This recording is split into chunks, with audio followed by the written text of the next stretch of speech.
Damos la bienvenida al licenciado Henry Llanes. Él es asesor de los movimientos indígenas en las mesas de diálogo.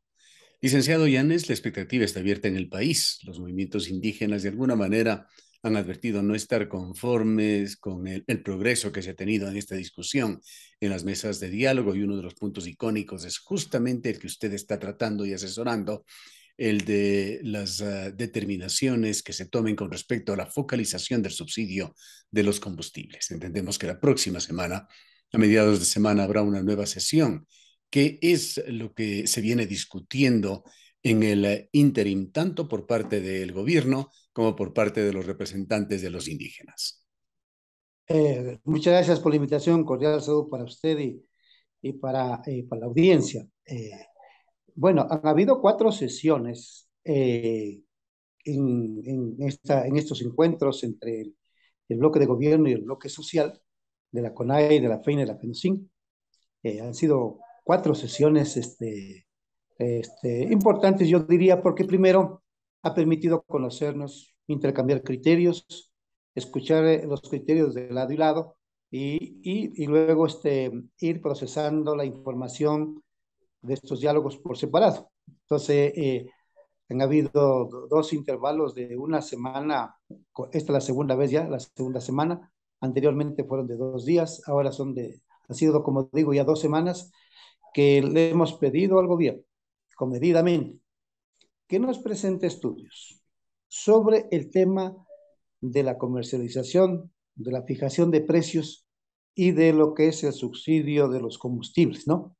Eh, y yo en las próximas horas voy a difundir un boletín sobre cómo se viene dando la política de comercialización de los combustibles en el Ecuador, el manejo de los precios y el tema de los subsidios. Voy a enviar ese boletín por adelantado antes de que nuevamente se reúna la mesa. ¿Por Ahora, qué, licenciado por qué Llanes, razón? permítame hacer una digresión dentro de esto, saliéndonos un poquito. Paralelamente a esto de las mesas, han surgido escándalos recientes en Petroecuador que dan cuenta nuevamente de los intereses cruzados que hay en esta empresa. Además, estos intereses van en beneficio de terceros, que nada tienen que ver directamente con el Estado ecuatoriano, tampoco con los beneficiarios de los combustibles. Están los intermediarios, que a través de poderosas estructuras vienen manejando desde hace décadas y siguen manejando el sector petrolero con ingentes costos que se reducen al final al pago que hace el consumidor. Exacto, exacto. Estos hechos de corrupción, estos negociados, estos sobreprecios, obras fallidas, todo eso repercute en costos, ¿no? Si eso estuviera en una empresa privada, la empresa privada sumaría todos esos costos, ¿no? El gobierno no los hace, el Estado no los hace, mira a otro lado, porque ya es el gobierno el que tiene esa responsabilidad y es el que causa esos costos, ¿no? Como yo he dicho a los medios de comunicación, si el Ecuador, si el Ecuador hubiese aprovechado de manera correcta lo que Dios nos ha dado, lo que la naturaleza nos ha dado en materia petrolera, la economía ecuatoriana estuviera a la altura de la economía de Japón, de la de Canadá o de cualquiera de los países europeos.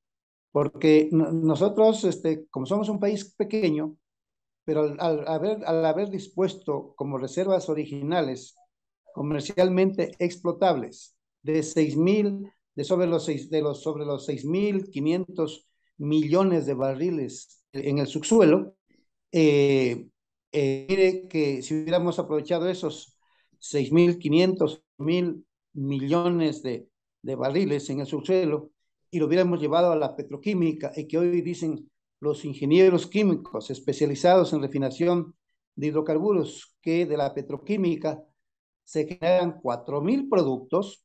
Por ejemplo, yo estoy con un celular en este momento en la entrevista con usted está en un medio de comunicación allá, en una cabina, en un set. Sucede que si miramos a los costados, tenemos allí muchos derivados de la petroquímica, productos sintéticos, fibras sintéticas con las que hoy se confeccionan muchas partes de los celulares, de las cámaras fotográficas y de las cámaras de video. De manera que ese es el gran lujo se dio el Ecuador de no haber llevado al petróleo a la petroquímica, de no haberlo llevado al petróleo a una economía de escala y ha llegado a tal extremo, de que nosotros inclusive ahora productos básicos como el diésel, como las gasolinas, como el GLP, tengamos que importarlos Claro, es y un que problema nosotros, de la industria ecuatoriana en general, que no ha podido salir de la venta de commodities, incluso en temas de agricultura, por ejemplo. No se ha generado una estructura que incentive y que promueva la producción de una mejor manera, más avanzada, dando valor agregado a los productos. Lo propio ha pasado con los hidrocarburos. así es, mire usted que yo me he puesto a pensar, ¿y qué pasaría que algún rato al Ecuador se le agote el petróleo? Se dice que ahora ahí tenemos más o menos 1.000 millones de barriles por explotar. No disponemos de más. Algunos hablaban, algunos ingenieros petroleros politizados, le hicieron hablar al presidente de la República, al señor presidente Guillermo Lasso, eh, en los primeros días de gobierno y en su recta final de su candidatura presidencial, de que el Ecuador, y que en ese gobierno sí van a explotar 1 millón de barriles de petróleo por día. Han transcurrido, querido periodista, querido Gustavo, han transcurrido ya 14 meses del gobierno. Y ahora sí ya se quedaron en silencio. Ahora ya se quedaron en silencio. Y ellos tienen que comprobarse a sí mismos que al país le dijeron mentiras.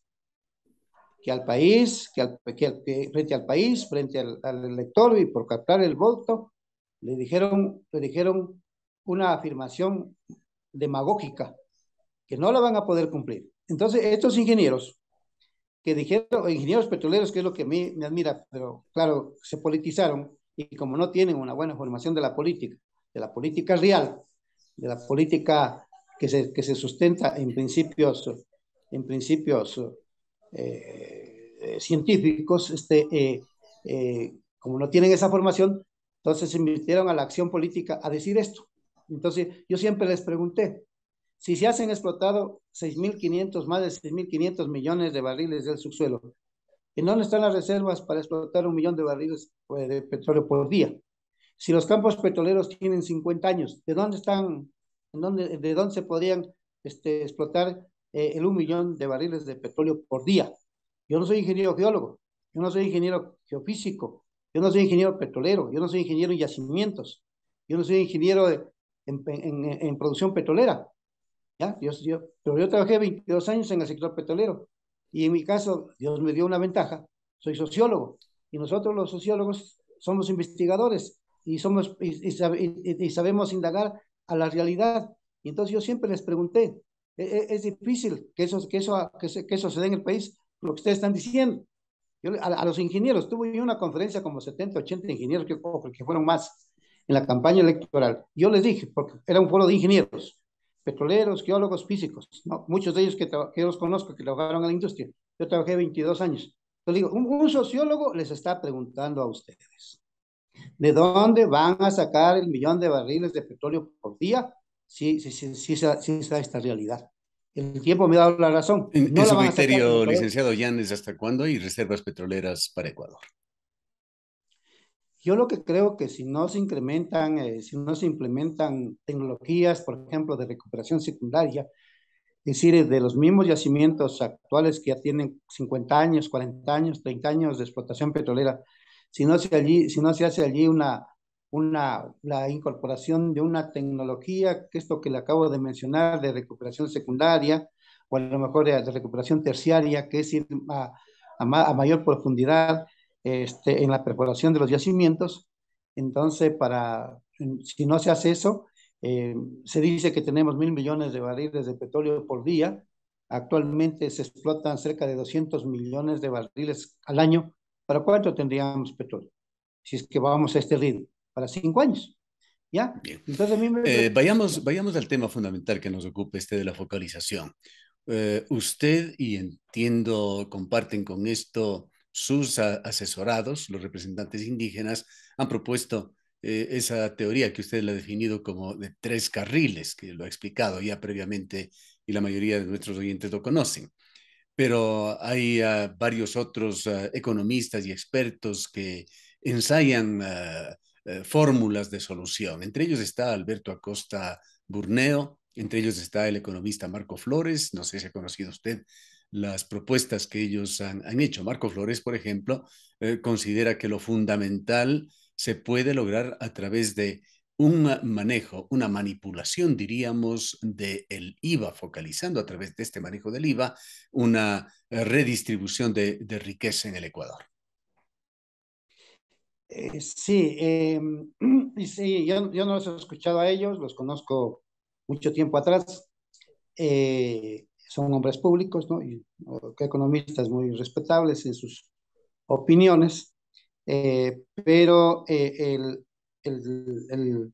IVA, claro, yo, por ejemplo, en lo personal no he sido partidario de incrementar el IVA, porque al incrementar el IVA se incrementan los costos, porque son impuestos Sí, no, él directos. habla más bien de una reducción focalizada del IVA en determinados días en el año y a determinados sectores.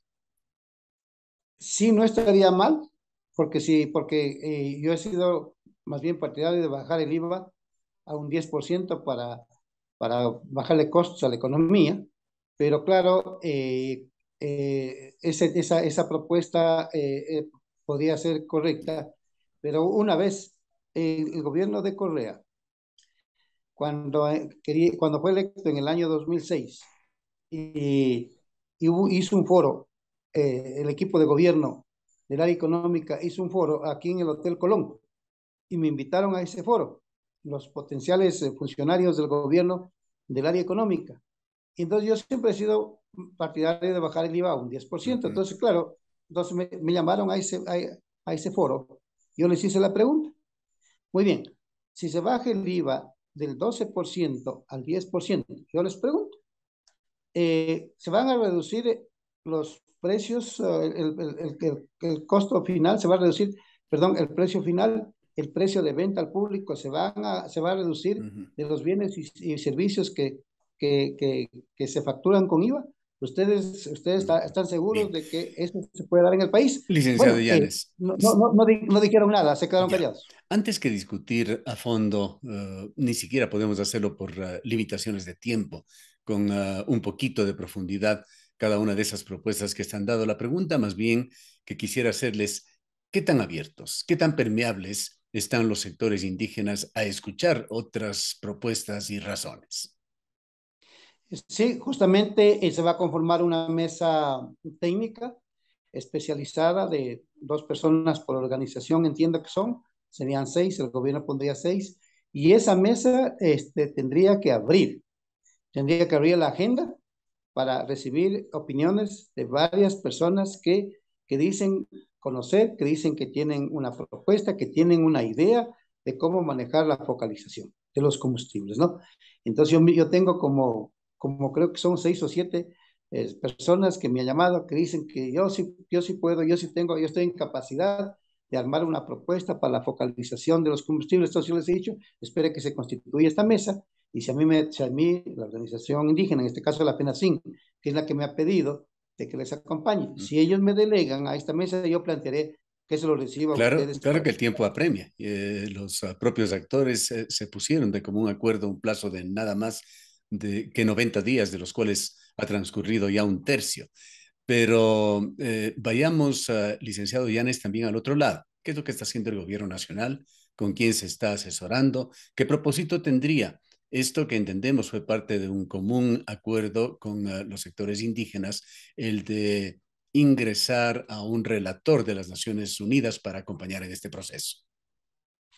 Sí, yo creo que en cuanto al relator ya hay una aceptación del gobierno, me parece que me imagino que lo han de haber designado, él seguramente participará ya en estos diálogos, pero en cuanto a la mesa nuestra, le converso, estimado Gustavo, que hemos tenido 4 reuniones, pero allí ha habido un vacío enorme en esas reuniones de que el gobierno primero no aprovechó la oportunidad o no ha aprovechado hasta aquí, no lo debería hacer. ¿En qué condiciones lo recibió la industria petrolera?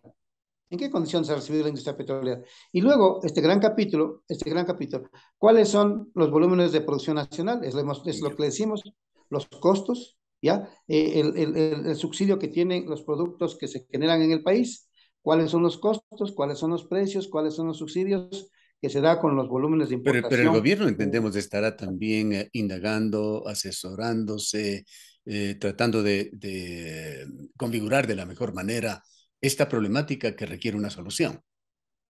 Claro, sino que a mí lo que me admira es que ya han transcurrido 14 meses de gobierno y que el gobierno no tenga la película clara cuando ya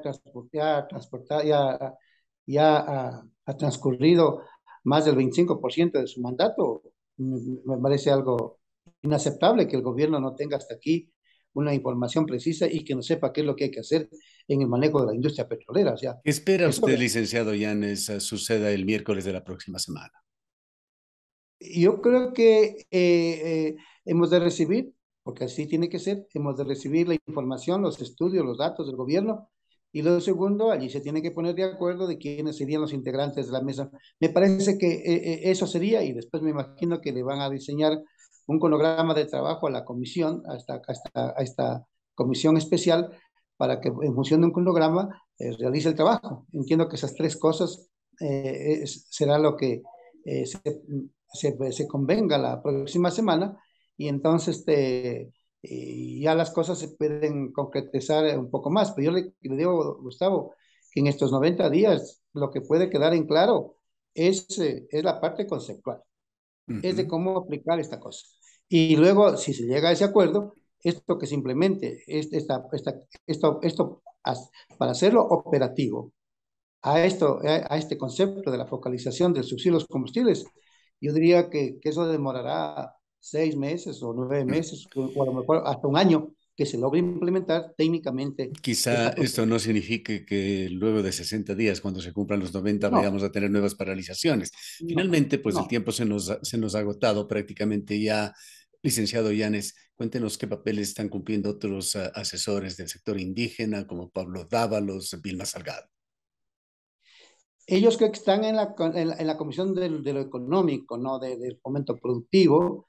Yo estoy, en la nuestra estamos dos personas de nosotros, de la FENOCIN, el ingeniero Gustavo Mauricio Rubiano y quien le habla, ¿no?